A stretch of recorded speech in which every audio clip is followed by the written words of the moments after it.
Assalamualaikum warahmatullahi wabarakatuh teman-teman. Perkenalkan, nama saya Muhammad Hairul HR dari kelas Informatika D 2019. Nah, jadi pada kesempatan hari ini saya akan menjelaskan sedikit tentang dasar-dasar dari bahasa pemrograman Java ya.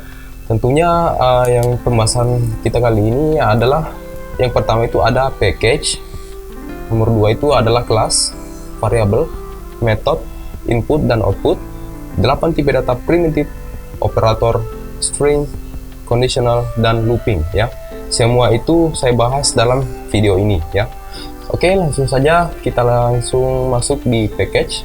Nah, jadi package adalah sebuah tempat yang di dalamnya terdiri dari kelas-kelas source code Java.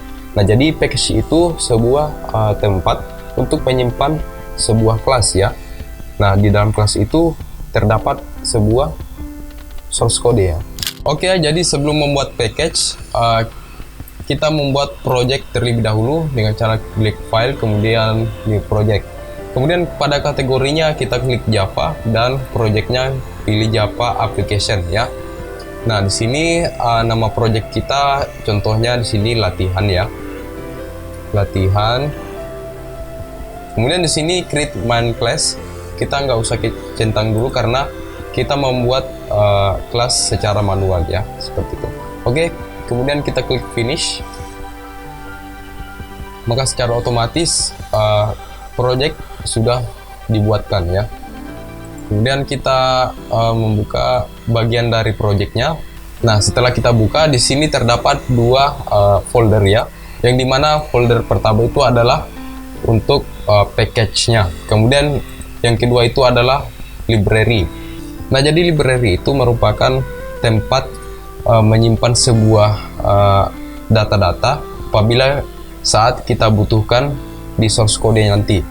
Nah, di sini langsung saja kita membuat sebuah package ya. Nah, jadi di sini package-nya belum ada. Caranya buat package itu sangatlah mudah. Kita klik kanan, kemudian new dan Java package ya.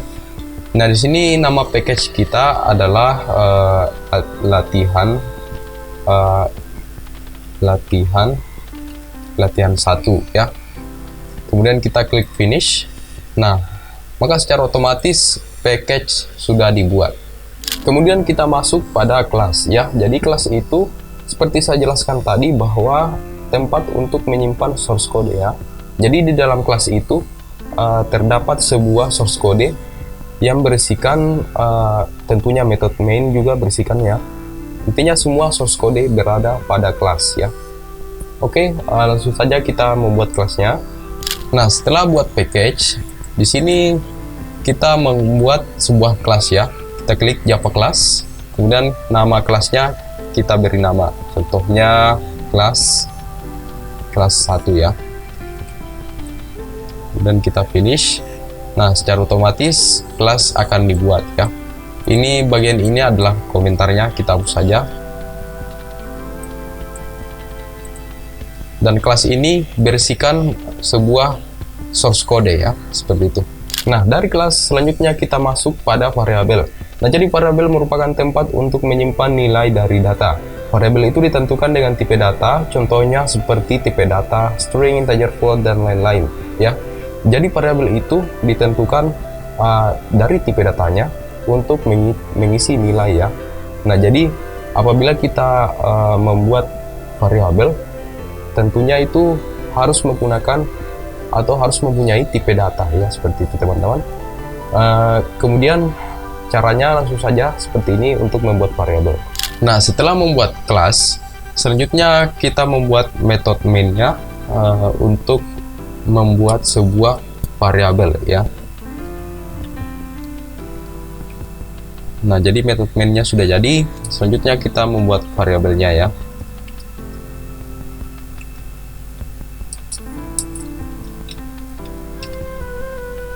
Nah, di sini variabel itu yang dimaksud adalah yang ini ya. Nah, jadi variabel itu merupakan tempat untuk menyimpan sebuah data ya.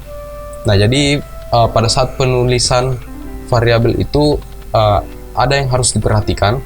Yang pertama, apabila kita membuat sebuah dua kata ya dari variabel ini, maka kita menggunakan uppercase ya, atau huruf besar. Contohnya angka pertama. Nah, secara otomatis maka ini disebut dengan dua kata dalam satu variabel ya. Nah, yang perlu diperhatikan juga adalah kita tidak boleh mengisikan simbol dalam variabel ini. Contohnya contohnya simbol tanda seru ya. Maka secara otomatis variabelnya error ya. Kemudian selain simbol tanda seru, simbol pagar tidak bisa juga. Kalau simbol dolar dia itu bisa ya. Persen dia tidak bisa juga, dia error juga, dan lain-lainnya. Intinya pada pembuatan variabel itu kita tidak boleh menggunakan simbol ya, disarankan tidak boleh menggunakan simbol. Nah, seperti itu. Nah, tentunya masih ada tambahan untuk membuat variabel ya.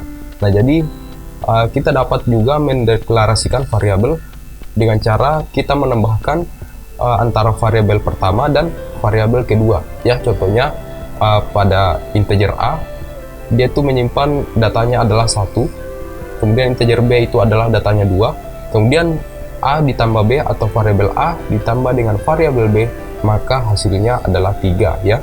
Seperti itu teman-teman. Itu yang dimaksud yang namanya adalah mendeklarasikan variabel.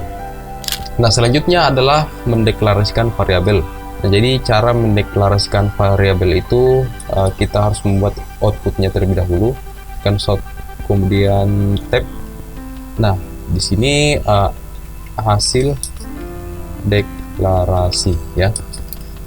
Jadi hasil deklarasinya itu kita menambahkan ya dari variabel pertama dan variabel kedua.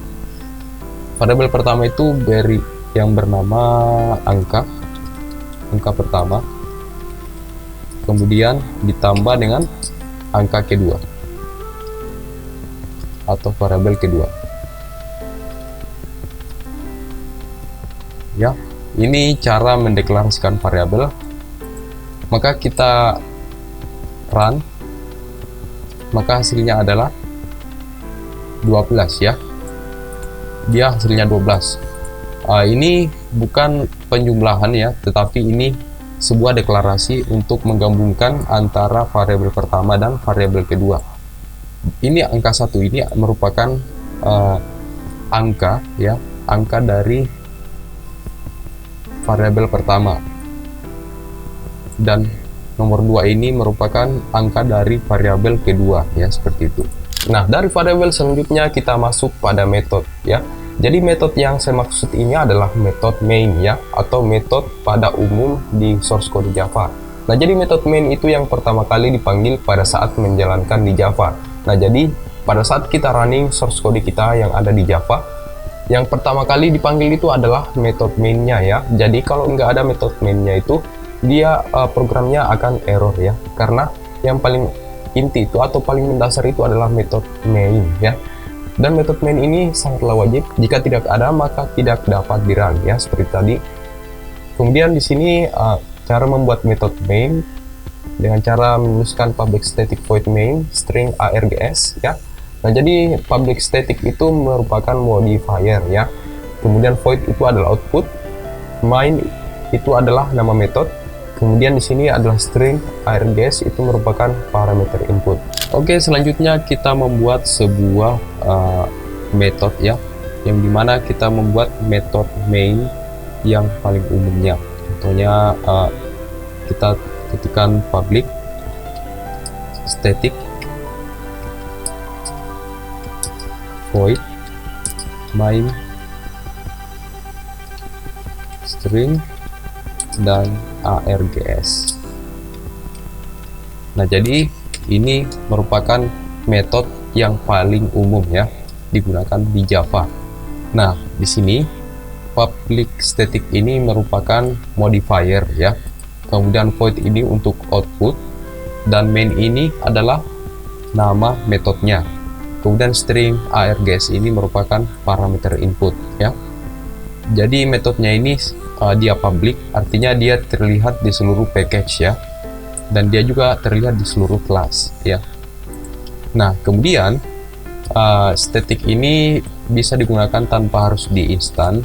Kemudian void ini merupakan output ya, dan jadi apabila tidak ada void ini, dia akan tidak bisa di output ya, atau tidak ada outputnya. Apabila ada void, maka pada saat di run dia sudah bisa di output ya, tetapi hasilnya belum ada karena kita belum mengisi sebuah data di dalam metode main ini. Kemudian di sini ada main. Nah, jadi main ini sebenarnya nama dari metode ya. Jadi main ini yang nama main ini kita gunakan saja karena ini yang paling umum ya digunakan. Nah, main ini juga bisa kita ubah-ubah. Contohnya begini, dia juga bisa, tidak ada masalah. Kemudian di sini adalah parameter input yang dimana dia menggunakan string, dan air gas ini pun bisa kita ubah sesuai keinginan kita ya. Contohnya Genek ya, dia juga bisa seperti itu teman-teman. Nah, dari metode main selanjutnya kita masuk pada input dan output ya. Nah, jadi input pada Java itu lebih baik digunakan untuk mempermudah proses pengisian data. Nah, jadi pada saat kita melakukan penginputan, alangkah baiknya atau lebih mempermudah pada saat di RAM ya kita menginput datanya. Namun yang rumitnya itu adalah di bagian source kodenya, karena kita mengetikkan sebuah data dari input ya, atau sistem scanner ya. Nah, dari metode main selanjutnya kita masuk pada input dan output ya. Nah, jadi sebelum membuat sebuah input, kita mengimport dulu sebuah data-data yang berada di library ini ya, yaitu data input ya. Kita import util import Java ya, menutil scanner. Nah, secara otomatis yang ini dia akan terhubung dengan di file library ya, seperti itu teman-teman. Nah, setelah kita membuat sebuah datanya atau memanggil data scanner ini, selanjutnya kita membuat objeknya ya. Nah, jadi cara membuat objek dari scanner itu kita mengetikkan scanner, kemudian kita membuat nama objeknya, contohnya scan, kemudian sama dengan new dan scanner. Kemudian di sini dalam kurung titik 2.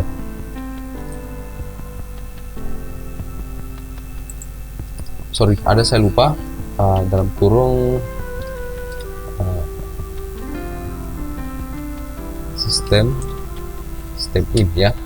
Nah, jadi seperti ini cara membuat sebuah scanner atau penginputan ya. Nah, selanjutnya adalah membuat sebuah variabel untuk tempat menginput sebuah data ya. Jadi saya menggunakan contohnya tipe data string.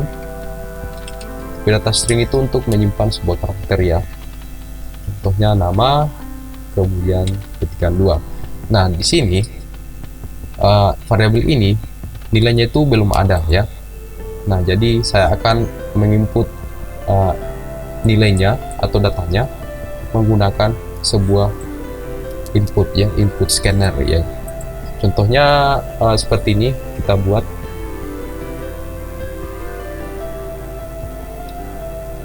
Kita buat di atasnya perintah dulu, perintah untuk outputnya.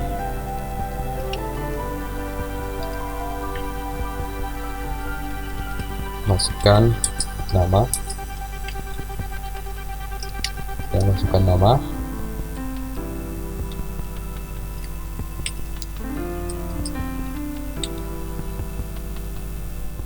Nah, secara otomatis saya akan menginput nama.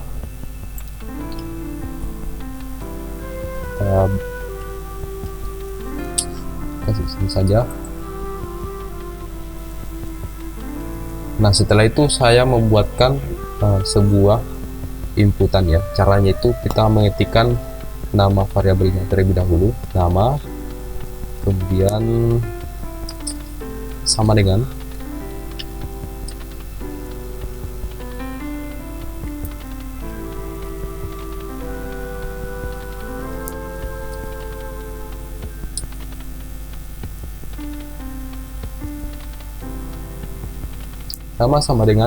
sc titik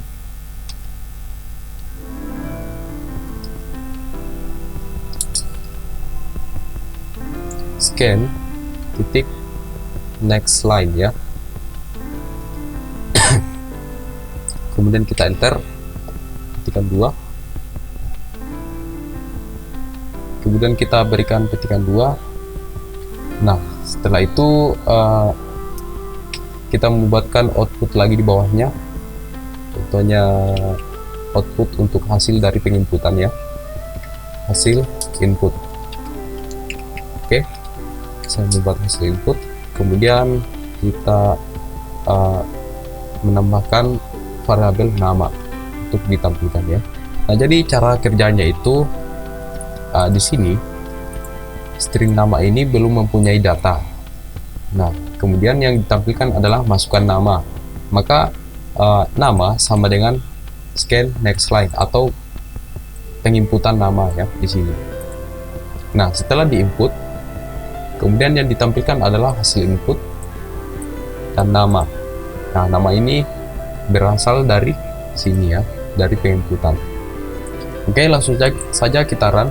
Klik kanan run file. Sorry, ada kesalahan sedikit.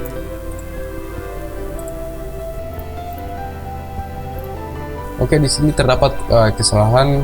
Kesalahannya itu adalah nama metodenya ini itu tidak dikenali karena saya ubah tadi. Jadi kita ubah main saja untuk yang lebih umumnya. Nah, setelah kita ubah, kita run. Dan di sini masukkan nama ya, masukkan nama. Contohnya. Nah, jadi setelah saya masukkan nama, dia itu mengeluarkan ini ya, nama dari inputan. Nah, dari input output selanjutnya kita masuk pada 8 tipe data primitif ya.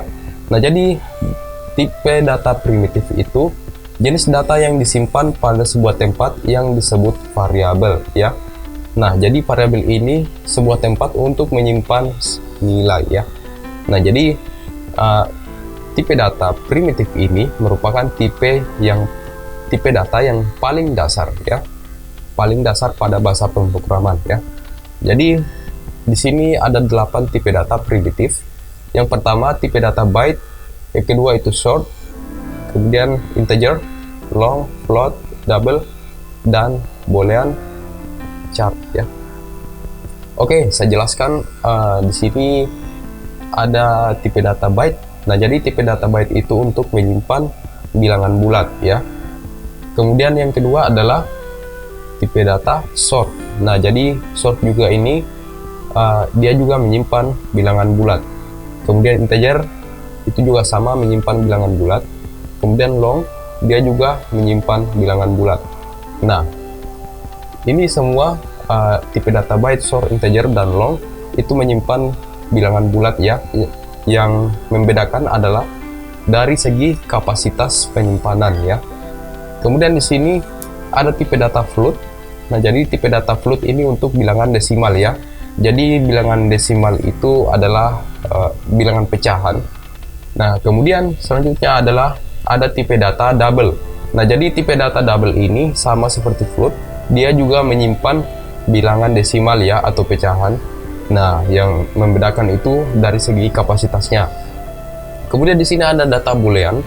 Nah, data boolean, tipe data boolean ini merupakan nilainya itu cuma 2 ya. Dia menyimpan nilai 2 saja. Yang pertama itu ada true dan false ya. Cuma itu saja datanya untuk tipe data boolean ya.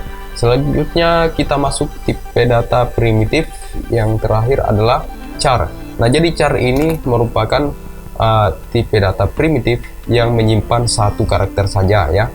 Baik itu karakter simbol, angka, dan huruf, itu semuanya disimpan. Namun hanya bisa disimpan satu karakter saja ya.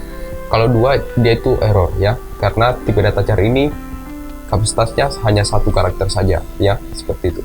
Nah, sesuai saya katakan tadi bahwa yang membedakan itu adalah jumlah dari kapasitasnya. Nah, di sini terdapat tipe data byte, short, integer, long. Nah, jadi byte itu sampai long, dia itu menyimpan bilangan bulat ya. Di sini ada tipe data byte itu kapasitasnya adalah 1 byte ya. Yang dimana 1 byte itu adalah 8 bit ya. Jadi maksudnya ini adalah kapasitasnya itu 2 pangkat 8 ya. 2 pangkat 8 itu sekitar 256 ya. Jadi 256 itu antara minus 128 sampai 127 ya. Jadi dari minus 128 sampai 127 itu terdapat angka ya 256 ya. Nah, jadi di sini kapasitasnya minimal itu minus 128 ya. Apabila minus 129, maka byte tidak akan bisa menyimpannya karena sesuai dengan kapasitasnya, yaitu 1 byte ya. Kemudian begitupun dengan 127. Apabila melampaui dari 127, maka secara otomatis byte tidak dapat menyimpan datanya ya, karena melebihi dari kapasitasnya. Kemudian begitupun dengan tipe data short, yaitu 2 byte ya. Nah, jadi menyimpan angka dari minus 32 sampai 32.767 ya, seperti itu teman-teman. Kemudian selanjutnya adalah integer. Nah, integer ini sama seperti yang di atas ini, tetapi dia kapasitasnya itu adalah 4 byte ya. Dia kapasitasnya itu adalah 4 byte. Kemudian lanjut dengan long. Jadi long itu sama juga seperti tipe data yang di atas. Dia juga menyimpan bilangan bulat ya. Yang membedakan itu adalah kapasitasnya itu sendiri. Kemudian selanjutnya adalah float. Nah, jadi float itu untuk menyimpan bilangan desimal ya. Nah, jadi bilangan desimalnya itu atau bilangan pecahan, dia itu menyimpan 6 sampai 7 digit ya, seperti itu teman-teman. Kemudian double. Double ini sama seperti float, dia juga menyimpan bilangan pecahan yang menyimpan sebanyak 15 digit ya. Kemudian kita lanjut pada boolean, yaitu boolean itu hanya menyimpan 2 data saja, yaitu yang pertama menyimpan nilai data true dan false ya, seperti itu teman-teman. Kemudian selanjutnya adalah tipe data primitif adalah char. Kemudian char ini dia menyimpan 2 byte ya, atau menyimpan satu karakter saja. Nah, seperti itu teman-teman untuk menyimpan tipe data primitif. Jadi 8 tipe data primitif itu terdiri dari byte, kemudian short, integer, long. Nah, ini untuk bilangan bulat ya.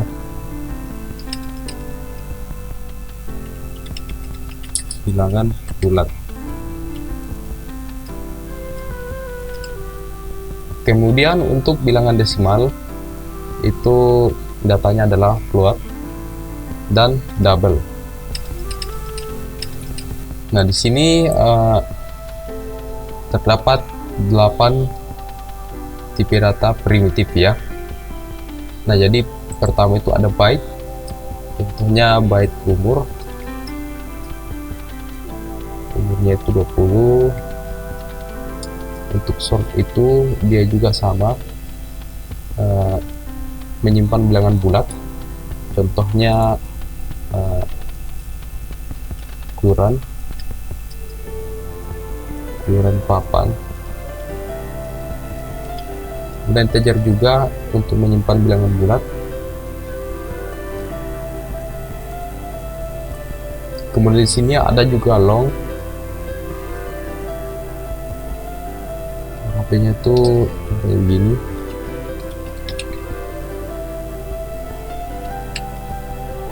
Ini melebihi dari kapasitasnya ya. Kemudian untuk bilangan pecahan, dan perlu kita ingat bahwa bilangan float itu dia mempunyai angka F di belakangnya. Kemudian double hasil kedua sama dengan 3,54 ya. Double ini juga bisa juga menggunakan huruf D di belakangnya, bisa juga tidak, karena double ini yang paling sering digunakan di bahasa pemrograman Java. Kemudian tipe data selanjutnya adalah boolean, yakni boolean itu menyimpan dua data saja, yaitu true dan false. Kemudian untuk char, dia itu menyimpan satu karakter saja. Kita berikan nama variabelnya, itu simbol, kemudian kita berikan nilainya yaitu 1 ya, kemudian ketikan 2. Nah, jika char ini kita beri angka 2 karakter, kita berikan data 2 karakter, maka dia akan error. Tetapi 1 karakter dia tidak error, karena char ini menyimpan 1 karakter saja ya, seperti itu. Atau seperti icon simbol, contohnya icon dolar begini. Intinya pada char ini dia menyimpan 1 karakter saja ya, seperti itu.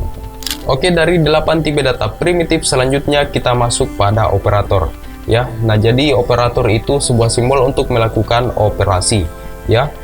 Nah, di sini contohnya saya membuat sebuah bilangan. Tentunya kita memulai dengan tipe datanya terlebih dahulu, yaitu menggunakan tipe data integer untuk menyimpan bilangan bulat ya.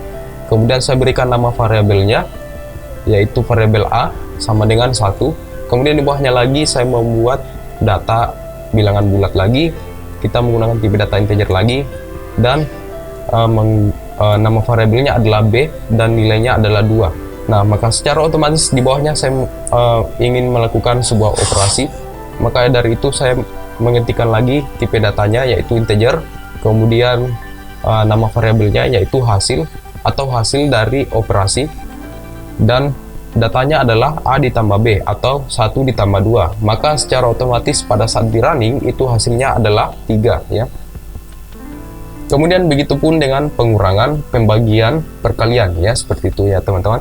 Nah, di sini ada sisa pembagian, yang sisa pembagian ini dimaksudkan adalah contohnya 10 dibagi 3 ya, itu hasilnya 3, sisanya itu adalah 1 ya, seperti itu teman-teman.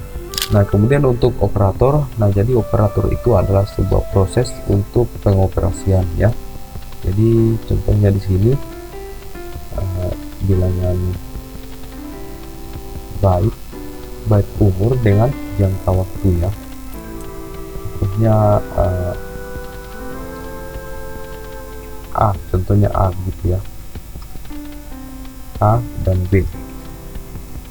Kemudian kita sort, kita jumlahkan ya, jadi A ditambah B ya. Maka di sini hasil ya, di sini kita buatkan perintah dulu. Ini hasil sejumlah ya, di sini adalah sejumlah. Kemudian saya akan compile ke dia 122 ya. Jadi penjumlahan antara A dan B itu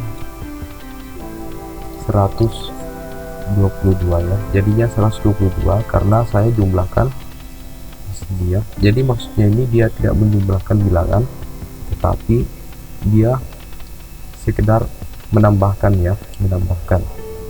menambahkan di sampingnya ya. Jadi sebenarnya hasil dari ini 122 ini, 12 ini terpisah dengan angka 2. Jadi 12 ini adalah angka A, kemudian B ini, angka B itu adalah angka 2 ya. Nah, caranya untuk menjumlahkan dengan cara kita buatkan terlebih dahulu hasil atau membuatkan nilai dari hasil penjumlahan sama dengan A ditambah B. Oke ya. Kemudian kita mencetak jumlahnya ya, hasil seperti ini, kemudian klik kanan, kemudian run file. Nah, jadi jumlahnya adalah 14 ya, karena penjumlahan 12 ditambah 2 itu adalah 14. Dan begitupun penjumlahan antara pengurangan ya, pengoperasian pengurangan, perkalian, dan pembagian ya. Contohnya kita menggunakan pengurangan, kita klik kanan, run file, makanya hasilnya 10 ya, karena 12 dikurang 2. Selanjutnya di sini ada pengoperasian perkalian. Nah, jadi 12 dibagi 2 itu hasilnya 24 ya, karena 12 dikali 2 ya, seperti itu. Kemudian pembagian juga 12 dibagi 2 itu hasilnya 6 ya.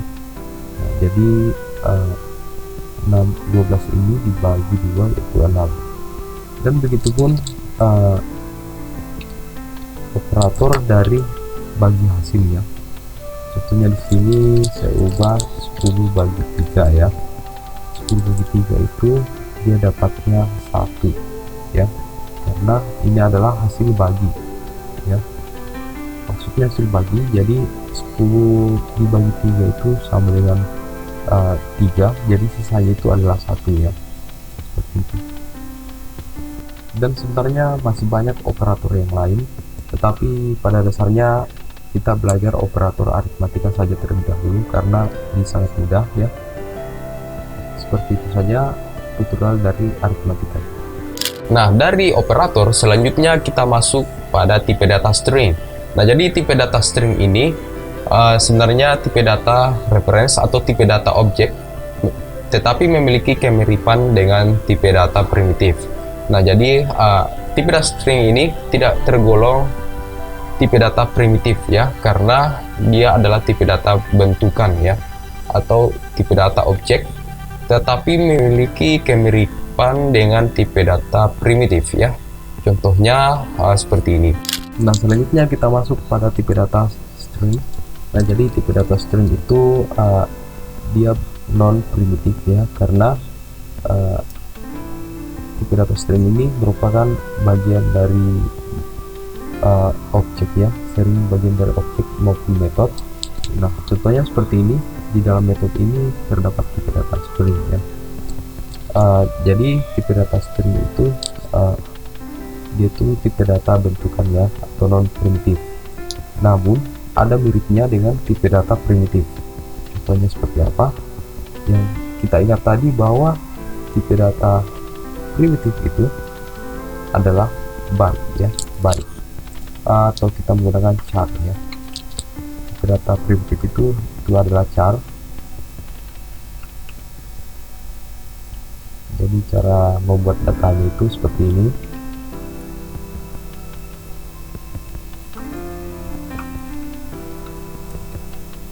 Kemudian untuk string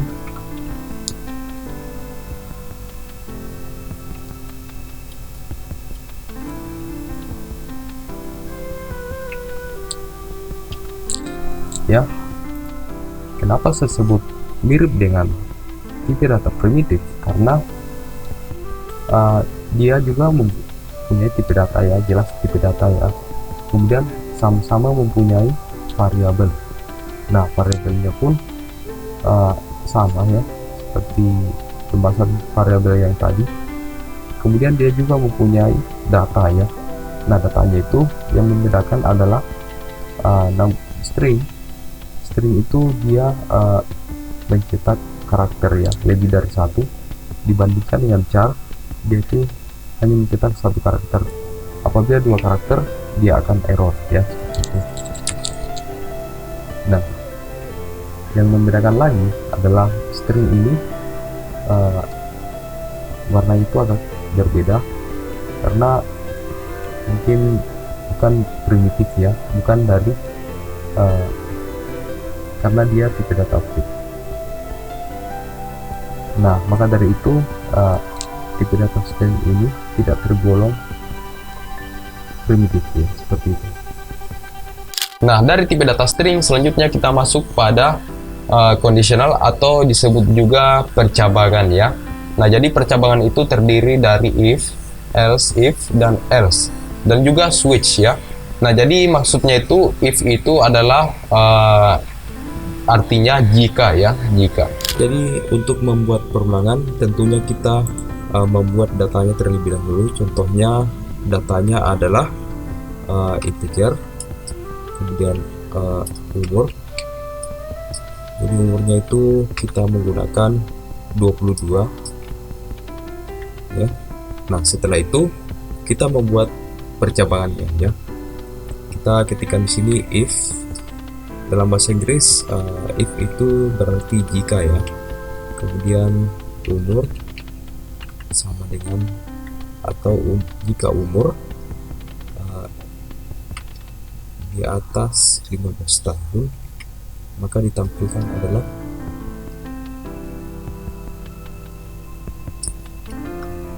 Saud, kemudian Anda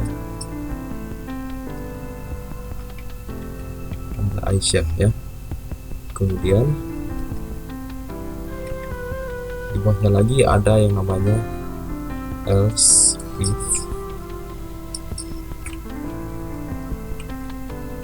umur atas 5.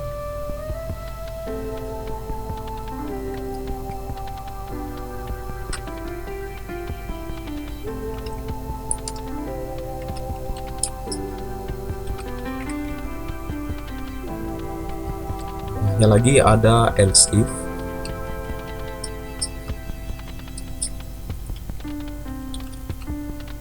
umur di atas 1 tahun,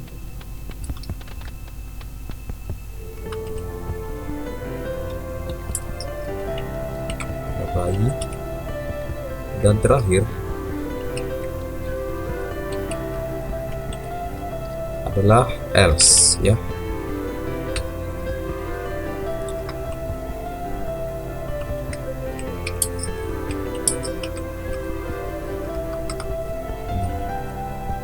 Jadi saat saya run, tekan run file, kemudian hasilnya adalah Anda Aisyah ya.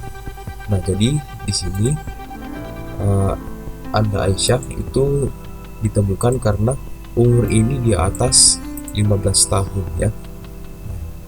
Kenapa bukan Anda Cica? Karena memang juga umur di atas 5 tahun itu adalah 22, tetapi yang lebih mendekat itu adalah umur di atas 15 ya, yang ini yang pertama. Jadi jika saya mengubah datanya 10 tahun, maka secara otomatis yang dipanggil adalah Cica ya, yang ini, karena percabangan ini yang lebih dekat dengan umur 10 tahun ya. Kemudian kita run file. Nah, yang ditampilkan adalah Anda Cica ya, seperti itu.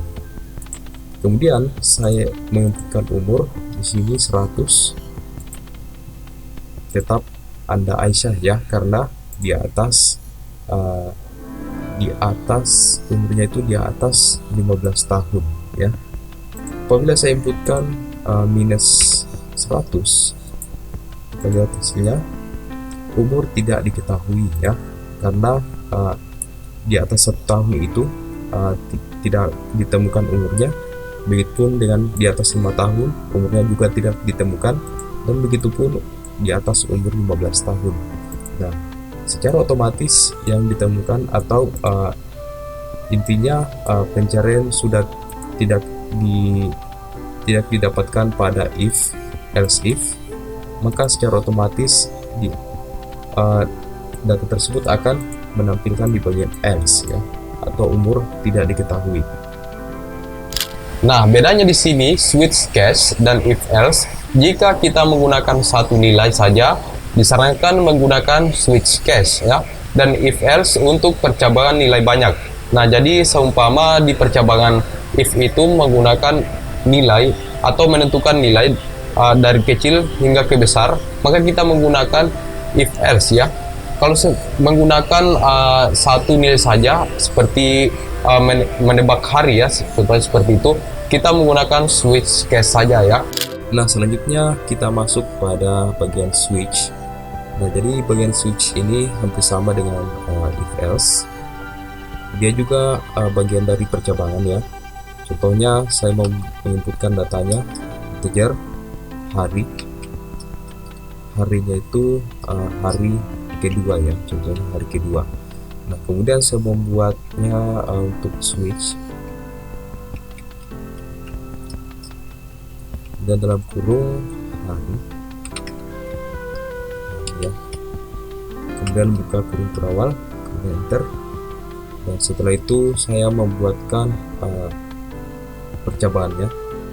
Percabangan dari switch itu adalah case. Jadi case nya itu kita buat seperti ini.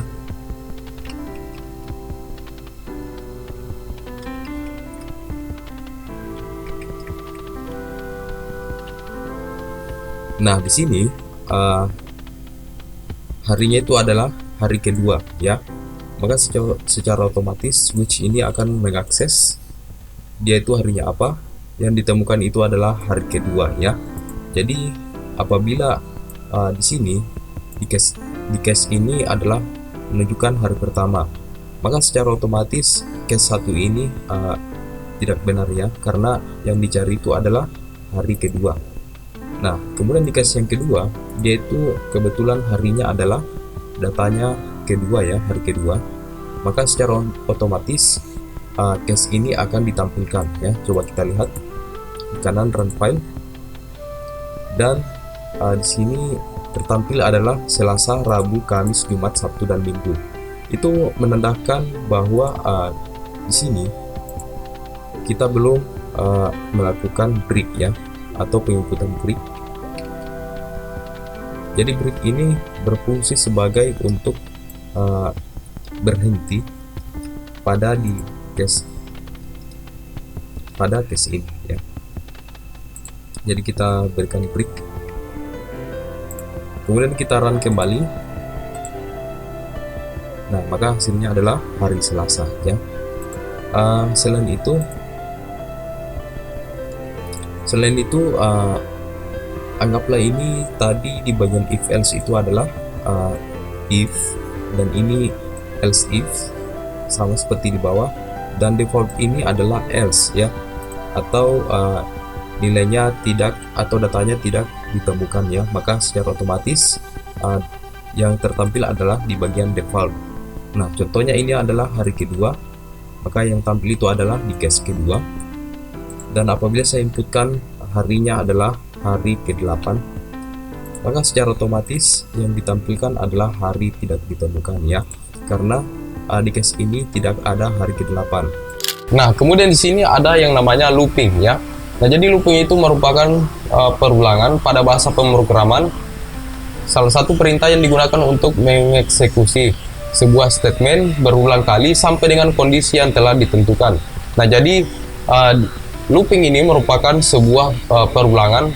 Contohnya saya membuat nomor urut ya, saya membuat nomor urut dari angka 0, kemudian nomor urut ini akan diulang-ulang lagi sampai data yang kita sudah tentukan, contohnya sampai 10 ya, maka secara otomatis angka tersebut akan dicetak sampai 10 kali ya. Nah, selanjutnya kita masuk pada looping ya. Jadi looping yang pertama itu kita menggunakan for. Kita langsung saja membuat for, kemudian tab.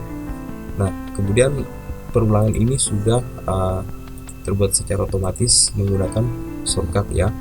Jadi shortcutnya itu ketikan for kemudian tab, maka secara otomatis akan source code-nya akan jadi seperti ini.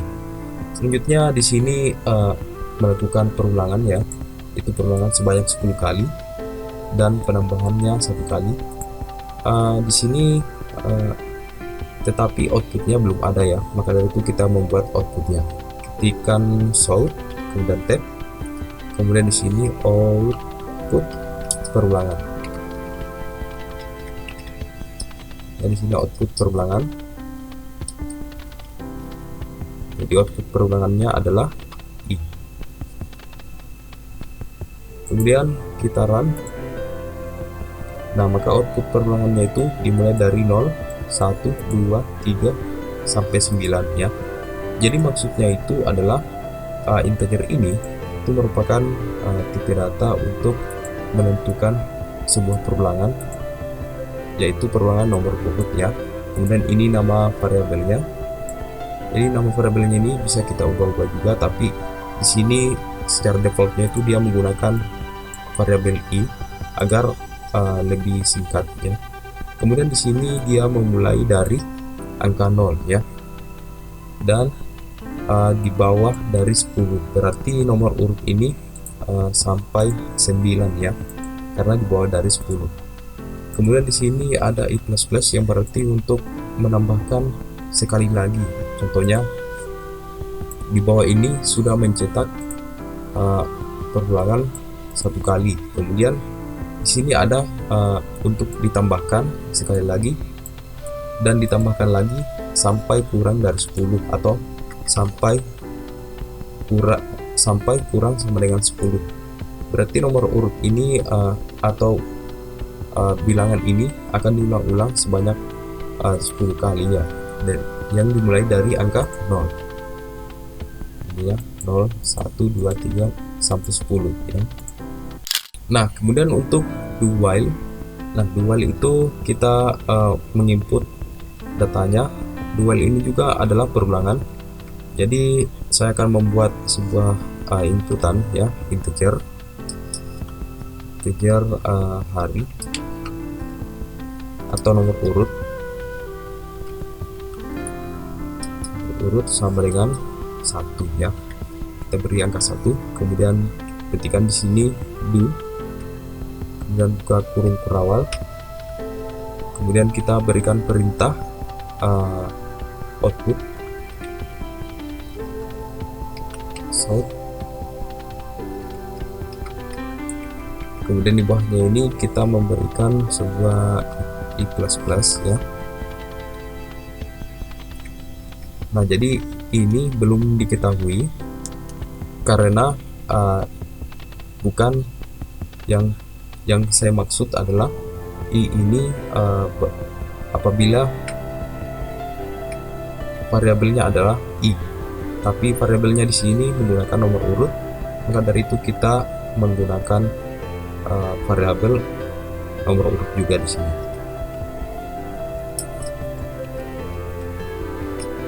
Ya, seperti itu. Kemudian di bawahnya ini kita berikan while ya. Di dalam while itu terdapat sebuah variabel nomor urut kurang atau lebih sama dengan 10 ya, 10 ya. Jadi juga kemudian kita run, maka ini akan mencetak sebanyak 10 kali ya. Jadi dia dimulai dari angka 1 sampai kurang dari 10. Oh sorry, di sini tercetak sebanyak 9 ya. 1, 2, 3, 4, 5, 6, 7, 8, 9 ya.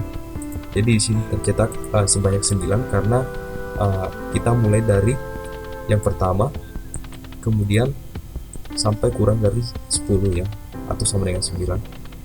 Atau kita juga letakkan di sini kurang sama dengan 10 ya. Jadi nomor urutnya ini akan menjadi mulai dari angka pertama sampai diulangi 10 kali ya. Maka yang tercetak ini adalah sebanyak 10 kali.